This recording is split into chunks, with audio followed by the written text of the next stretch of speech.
afternoon. My name is Debbie Wyatt with the Franklin Garden Club, and welcome to my presentation on preserving the beauty of flowers.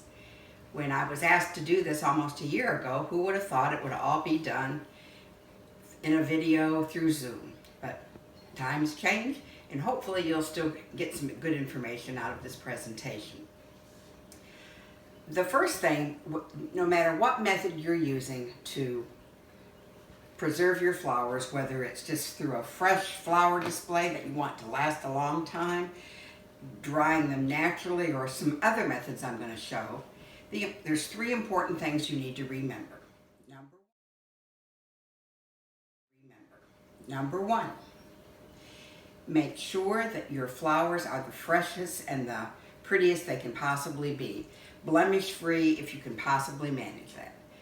When you preserve flowers, the blemishes do not disappear. In fact, usually they are enhanced.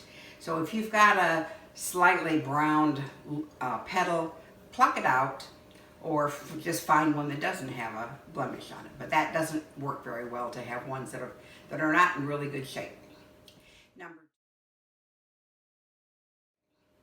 Number two, the containers you're using, whether it's for your fresh flower display or when you're drying them in either water or glycerin, it's important to make sure your containers are disease-free. There's no bacteria in it. So the best rule of thumb is to either use 70% alcohol or a Clorox water mix to cleanse them, because bacteria can clog the pores of the flower stem, and then the liquid does not get up appropriately into the flower. So that's real important to make sure that you have disease-free.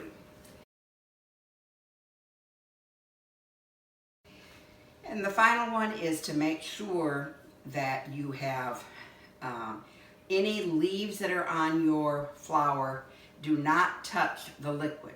Strip all the leaves, because leaves decompose quickly in water, and that builds up bacteria really quickly, and then you'll get right back to having clogged pores. So those three things: fresh flowers, disease-free containers, bacteria-free containers, and then to not have any leaves touching the water.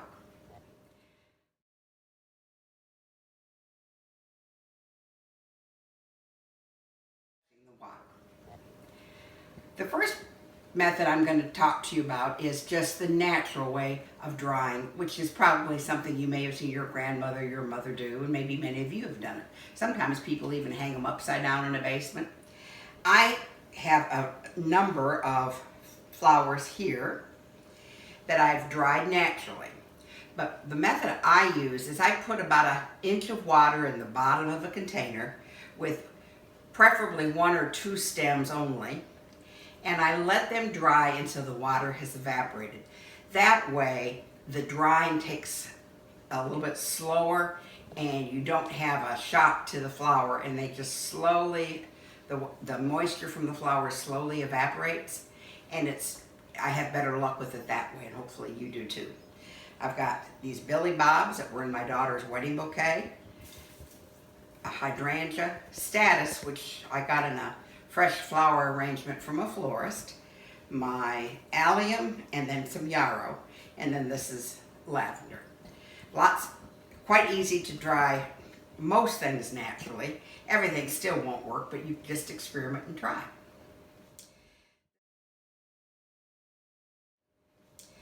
The second method is the one that I like the most, and that's using a mixture of glycerin and water. Glycerin is a product that you can sometimes find at grocery stores or drugstores. I order mine from Amazon because that's where I can usually always find it. And to use the glycerin, you take 1 part glycerin to 2 parts hot water. I normally put it in a mason jar, mix it up and shake it, and then let it sit until it has reached room temperature, and then it's ready to use. You pour about 1/2 inch to 1 inch of water in the bottom of your container, and like I said, 1 or 2 blooms only. And in this case, these are calendulas. And you let them sit for 3 to 5 days. And then by that time, they should be dried. They'll either flop over and won't work, or they'll look just like they do right now. So that's how you do it when you're doing your flowers in glycerin water. Now, I have a couple over here that have been done using glycerin. I've got a hydrangea, I've got a chives bloom. I believe there is a bachelor button, yarrow, and down at the front of the table you'll see a bunch of greenery. I have pretty good luck with greenery as long as it's got a thick leaf. It needs to be kind of thick. If it's real thin, they probably won't hydrate enough of the glycerin in there to preserve them. The reason I prefer the glycerin method is the durability of glycerin dried flowers. For example, here is a hydrangea that I did in glycerin, and when I scrunch it up, it pops right back. The one that I did air drying just naturally, when I scrunch it up, it falls apart. So over time, that's going to just decompose and not be something you can use for very long. So the ones that are with the glycerin last a lot longer. Another example is the allium. These are a couple different kinds of alliums, but the same process. This one is one that was air dried, and if I do this, you're going to see pieces fall all over the place. I've scrunched it several times, and I think all the really loose stuff is already gone. This one, I had crunched it, and it stays pretty much like it is. This one I actually did spray white because I was using it in a special arrangement.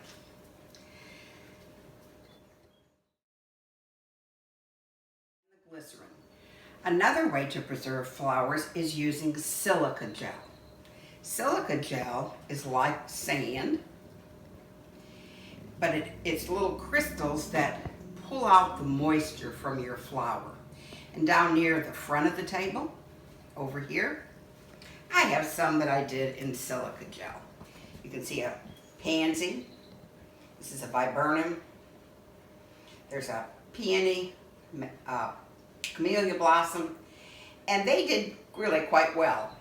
The thing that you have to do, though, you have to put about a half an inch of silica in the bottom of your container, wedge your flower in, and then slowly pour your silica gel until it's completely covered. Because depending on the depth, this is deeper, so I can do a little bit bigger flowers. But if you wanted something with a long stem, you'd have to get more like a glass or something that was very deep, so you could stick the whole stem in it, and it would be absorbed. Or in this case, this is a fern, and I just laid it flat sideways, and you can do that as well. Some of these can still be a little brittle, but I had better luck with some blooms doing it in silica gel than I did with either glycerin or natural drying. So just experiment with different types to see what kind of results you get.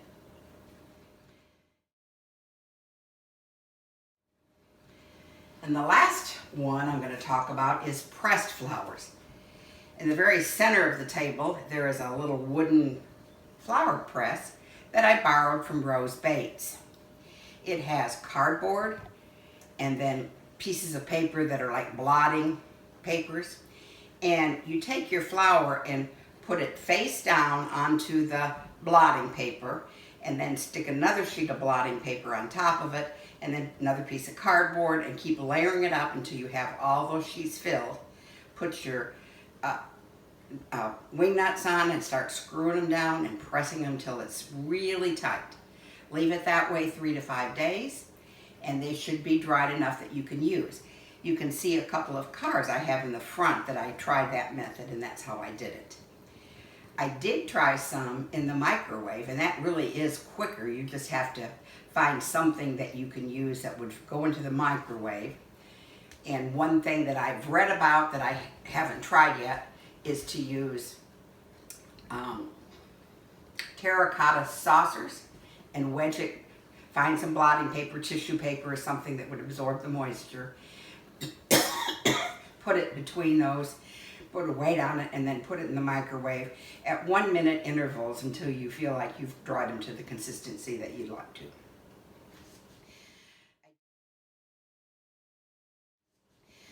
I did want to show you some other products that I use with my flowers.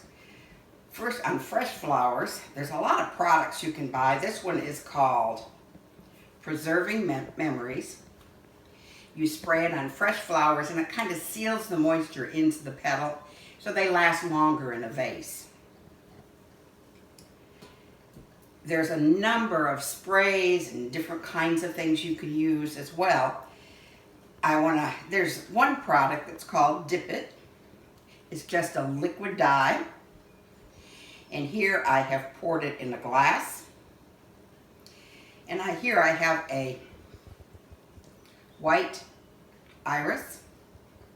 These are a couple I've already dipped and they turned them to yellow. But really you just stick it in there, pull it back out,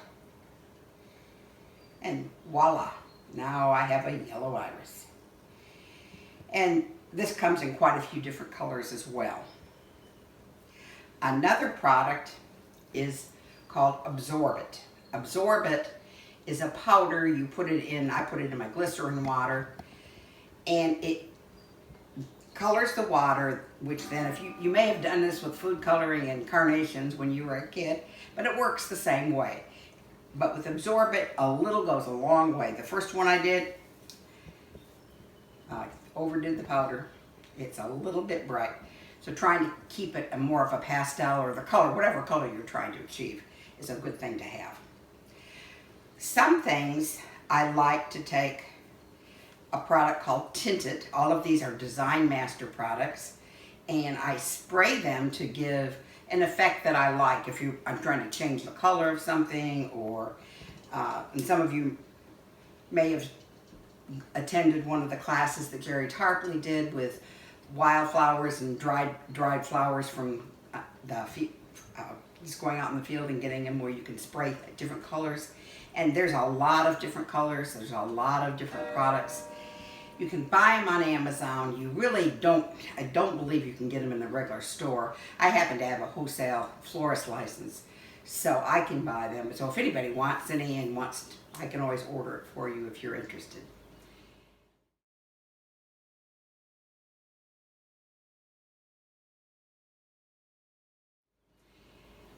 So those are the different ways to dry flowers and preserve them. I hope that I hope your garden looks as nice as mine does as far as all the wonderful blooms this time of year, and see if you can find a way to preserve the beauty of your garden by trying one of these methods. And when we have a chance to meet again, I'll try to bring some of these things so you can see them in person. You can see how they feel, how they have lasted, and see how that works. Thank you.